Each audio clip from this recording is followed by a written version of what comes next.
So I'm going to be working on this X15. I'm going to be going ahead and getting to the bottom of it, seeing what's going on.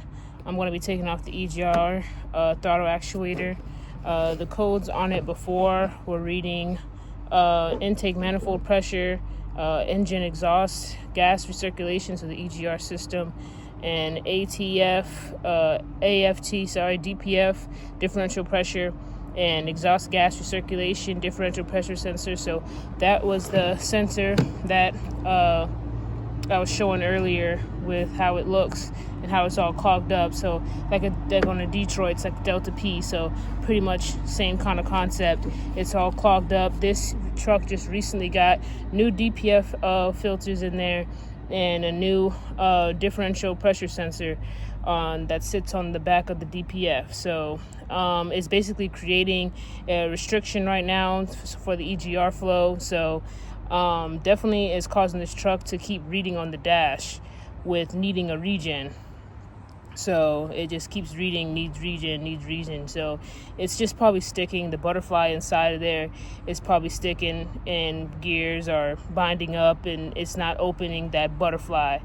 So what I'm going to do is clean it out so I can get these EGR faults and be able to run this regen. So I'm going to take it off here real quick, and I'm going to show you. So I got it off, and I checked it out. It's pretty clogged up. I was trying to take this off right here so I could show you all that soot that just came out. Here's more soot inside. So all this is ash. So I'm gonna get a new one of these,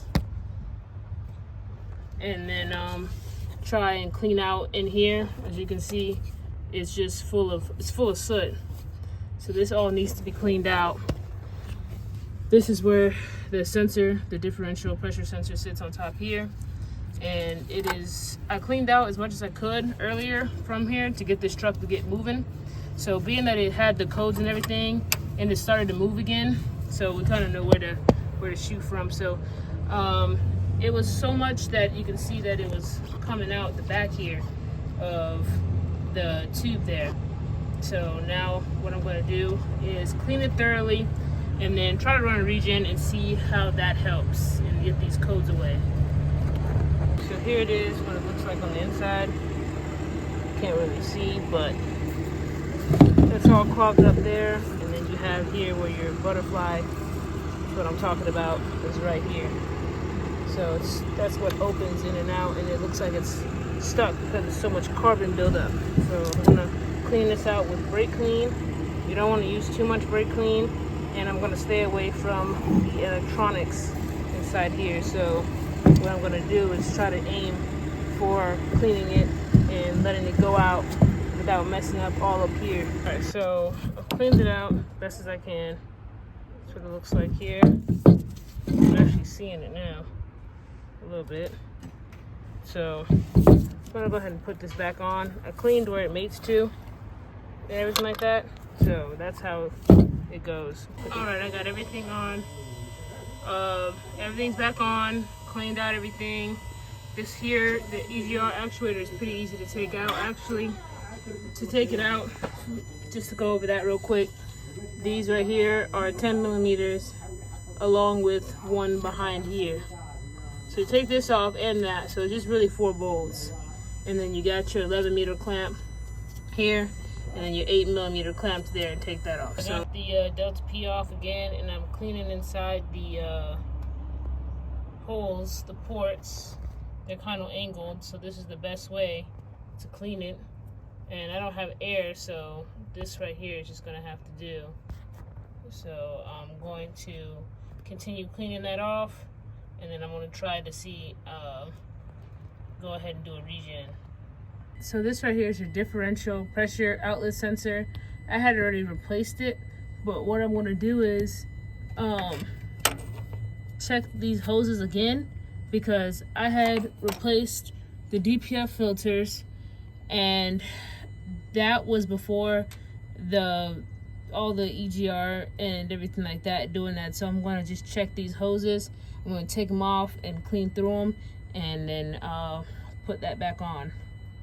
So it's always good to check, you know, these hoses as well, because they could be giving the sensor a bad reading. So here they are. I'll clean that one. Then you have this one here. One's an inlet, one's an outlet. And not bad. It's not as sooty as the system, so I'm gonna go ahead and clean that and put it back in there. Alrighty, so we have it here in another regen. This is the last and final regen, so let me pull you up to speed. I ended up getting someone out here, another vendor. Shout out to Jack's 24 service. So he went ahead and with his software he was able to do the ECM reset. I'm not able to do ECM reset, but he went ahead and he reset it, and he went ahead and got the numbers straight and everything was good. Like, this is no longer reading what it was reading, the severely high, because I knew it needed some type of reset after checking everything, and it's still coming back. So with that being said, its level is going down and it's successfully doing a regen. So this one here is all good. The code disappeared. You know, we have on our dash, it's gone. So being with that said, that's how this goes. Sometimes you need some help. Sometimes you need somebody else to help you out and, you know, help you get to the finish line. So that's good, and I'm happy. So if you have any questions, let me know. And don't forget to like and subscribe. Thank you.